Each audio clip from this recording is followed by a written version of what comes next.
Finally మేము సామర్లకోటకి reach అయ్యాము. ఆ తర్వాత మా హస్బెండ్ అక్కడ లంచ్ చేశారు. నాకైతే ఫాస్టింగ్ ఉండే ఆ పాటికి తనకు చాలా ఆకలేసింది పాపం. ఇంకా నేనే లంచ్ చేసేయండి ఆ తర్వాత ప్లాన్ చేసుకుందామన్నాను. మేము సామర్లకోట నుంచి ఇంకా పిఠాపురం వెళ్ళామండి. పిఠాపురానికి మనం బై బస్ అయినా వెళ్ళొచ్చు, ఆటోస్ ద్వారా అయినా వెళ్ళొచ్చు. సామర్లకోట నుంచి 18 కిలోమీటర్స్ డిస్టెన్స్లో ఉంటుంది పిఠాపురం.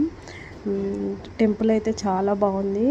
దత్తాత్రేయ స్వామి వారి టెంపుల్ చూడండి. అక్కడ కొబ్బరికాయ కూడా కట్టుకోవచ్చు మనము. ఇది ఫస్ట్ టెంపుల్.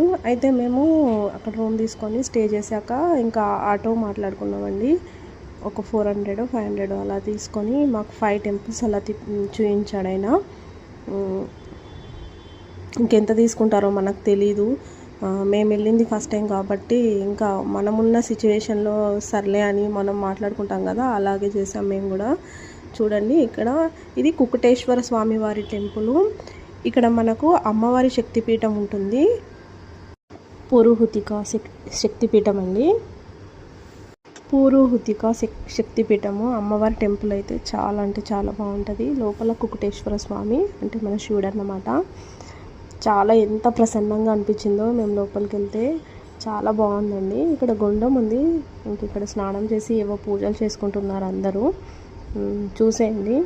ఇది ఏంటనేది నాకు కూడా తెలీదు. ఇంత భారీగా ఎందుకుందో కూడా తెలీదు. ఇంకా మీకు ఎవరికైనా తెలిస్తే చెప్పండి. మేము వెళ్ళింది ఫస్ట్ టైం కాబట్టి ముందు పిఠాపురము తర్వాత అన్నవరానికి వెళ్ళామండి. ఓకేనా. ఇక్కడ 5 టెంపుల్స్ మేము దర్శనం చేసుకున్నాము. కుంతి మాధవ స్వామి టెంపుల్ అండి ఇది కూడా చాలా బాగుంది. ఓకే అండి, బాయ్. మళ్ళీ నెక్స్ట్ వీడియోలో కలుసుకుందాం. ఓకేనా, బాయ్.